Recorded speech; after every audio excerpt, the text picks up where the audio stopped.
Hello, my friends, and welcome from Busch Gardens, Williamsburg. I didn't think I'd be back here already, but Pantheon just recently finally opened. I think this was slated originally to open in 2020. Then, for some reason, it didn't open in 2021, but now it is finally running, I think, as of a month ago from when I'm visiting here. So I'm excited to check this out, so I invite you to come along. Let's go ride a new coaster and explore a bit of Busch Gardens, Williamsburg. So here we are, right in front of the entrance to Pantheon. Kind of wondering what this is all going to result in, these multi-launches and all of that going on.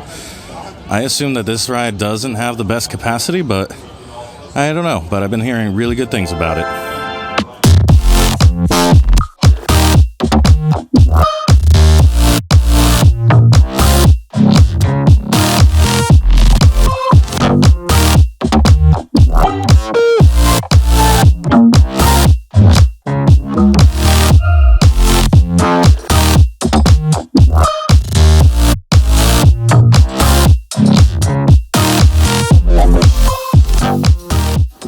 So I managed to get on this twice before the wait time got up to 60 minutes, which is kind of brutal. But one thing I noticed immediately is that my first ride, I was tempted to go to the front.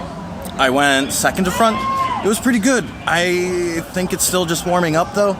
There's some really cool elements at play here, and I was wondering how it was going to actually load and unload. They have switching tracks. It's not like Tempesto where there's just one continuous track, so that's good.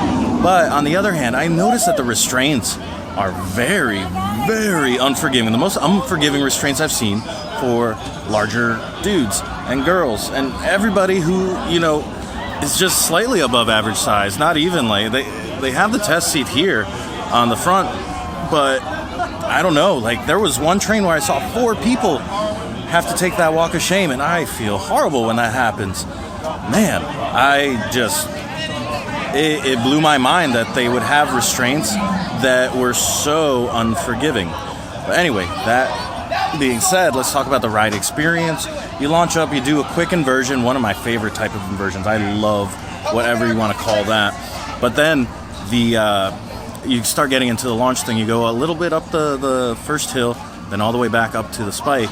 The sound of those LSMs going is a little jarring to me anyway, because I didn't know what to expect, and it's just like, it almost sounds like a scraping noise, right?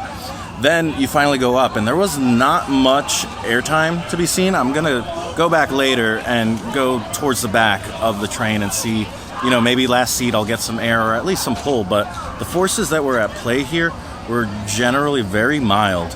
I did like the second hill after that, where you're kind of like banked and then you drop. That was pretty cool. And then I'm forgetting what else happened, but there's only like 1 or 2 more things that happen right before you get to the brake run.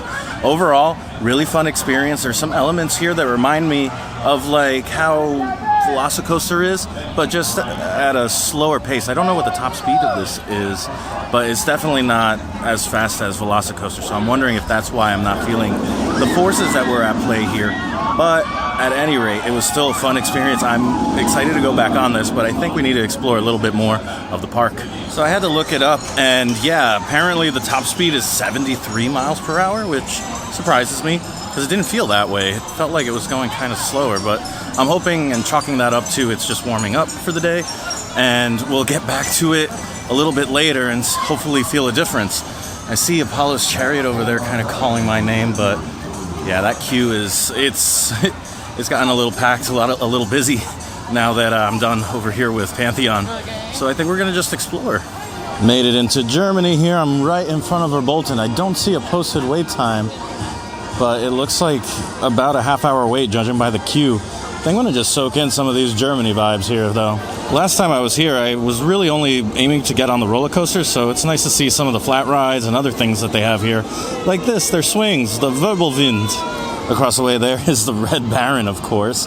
But a lot of this, I don't recall too much. There's like 2 separate Germany areas, apparently.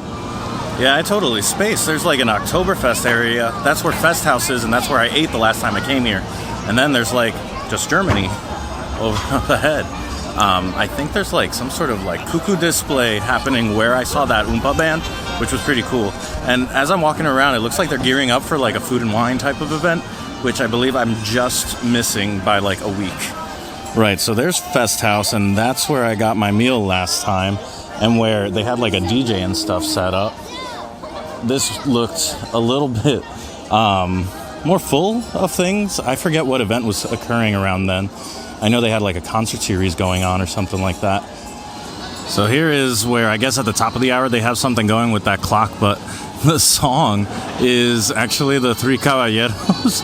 But I'm at an important crossroads here. I can go left towards Alpengeist, or I can go right towards Loch Ness Monster. I chose Alpengeist. Are you surprised? I really like this inverted coaster. It was solid. Crazy forces involved.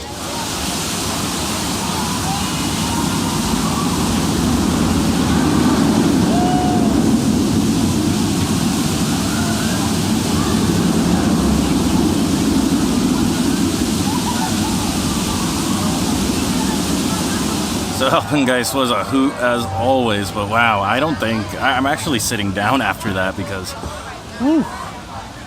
I don't think I've met a more intense inverted roller coaster. More intense than, I'm trying to think of the inverteds I've been on. Raptor, for sure. Batman the Ride, the Great Bear, Talon. It's all way more, this is way more intense than any of those. Stopped here by Griffin for a little bit. Highly recommend the single rider line because, oh my goodness, it only took like 15 minutes, even though the posted wait time was a 35-minute wait.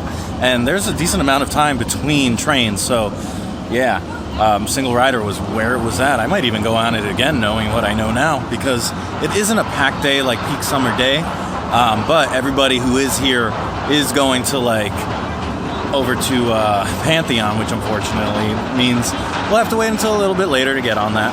So I was hoping to check out the Rhine River Cruise, but for some reason they were operating one boat at a time, which meant I could have been in line in there for like 45 minutes or so without any luck.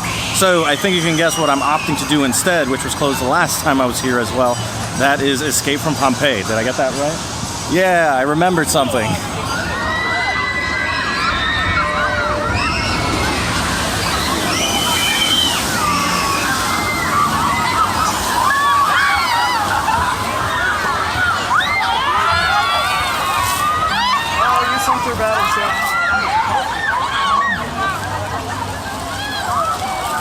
All right, I just spent a whole lot of time with my camera in the locker, but I need to show you something. Before I recap everything, I need to show you something that I got back here at the Roman Freeze.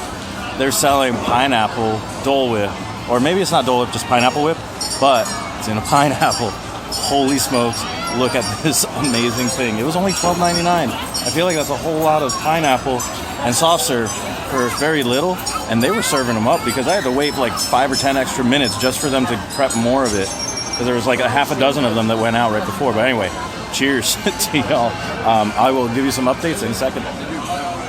So it's been a little while since I was able to catch up on the vlog here, and that's because I had to put all my stuff in the locker back when I was going to do Escape from Pompeii. However, there's only like one little bay of lockers there, and they were all completely sold out, meaning that if I wanted to go on Pompeii, I would have to wait until somebody opened up the lockers. I was like, no thank you. So, and if you guys remember, this was a trouble that I had last year on my first visit. There just wasn't enough lockers. Sad to see that's still the case. I walked all the way over to Italy, thought maybe, I'll put my stuff in a locker by Pantheon, and then I'll get on Pantheon afterwards. Pantheon, completely full.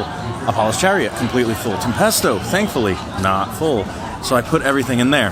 I head back, go on Escape from Pompeii, which was a lot of fun. It was short, but fun. Glad I didn't wait too long, and I didn't get too wet. The people that are here with those cannons are merciless, though. I did run into a couple of coaster friends, and they wanted to go on that Grover's one because they were with somebody who needed to do all the credits that are here. And that was pretty hilarious. And then they were saying they were going over to Loch Ness Monster, which was down at the time that I attempted to do the Rhine River Cruise. So we went on over there and did the Loch Ness Monster while we were in line. And just as we were about to get on, we heard that somebody had like cut themselves or something like that. So we had to wait for EMS to come up and clean up a little blood. And then after a few cycles, went on that real quick, which was a lot of fun. I sat somewhere towards the back, in the back third, and that pull that you get coming out of the loops is just, it's so nice. But while I was on the lift hill for Loch Ness Monster, I think I saw like the people from Coaster Studios and an NFL player, which was kind of weird. Okay. But at any rate, then it was decided that we should go get that Dole Whip finally, and here we are, all caught up on kind of a weird, kind of little stretch of time here. I come back because I really want a night ride on this Pantheon here, which I feel weird making comparisons, but it feels like Velocicoaster's like little cousin in a way. I feel like it's splitting hairs to decide which one is superior to the other. They do things just a little bit differently, and I can find room in my heart for both of them. So I guess that's a wrap. I got sort of a Zen ride, sort of not, on the very front. Wow, that was something special. Holy smokes. If you guys get a chance to do a night ride in the front, I would highly, highly, highly recommend it. This thing was operating almost completely differently than it was when I rode it the first 2 times. This morning, the speed coming over the top hat was way different. Like, you could really feel the speed. And I don't know if that had something to do with being in the front, but dang, that was an experience. Especially my favorite moment was when you don't make it up the top hat, when you're, going to travel backwards. As you go up, you're just forced to look at the sky, and I see stars, the constellations and stuff. And so like there's that split second where you've stopped going up, but you haven't started free falling, and you're just there looking at the stars. It was a moment, let's say. Beforehand, I actually saw that it was like an hour wait and the hops were kind of slow, so I went over to Apollo and did it twice in the single rider line, which I think is new, isn't that? If you have already done Pantheon, now is a good time to like go do some laps on Alpengeist or whatever else it is. Single rider on Griffin also coming through. It must be a new thing for this year, but at any rate, let me stop babbling on. Pantheon, highly recommend. Great coaster. Have no idea where it's going to go in my rankings, but it could be at least top 25, top 20. Don't know about top 10, but it is a solid coaster. I am pleasantly surprised. I did not expect much. I didn't believe what people were saying, but yeah, it is a solid coaster. But that is my little day here at Busch Gardens, Williamsburg. Thank you so much for watching. I'll see you next time, and I hope you go make your own adventure. Bye.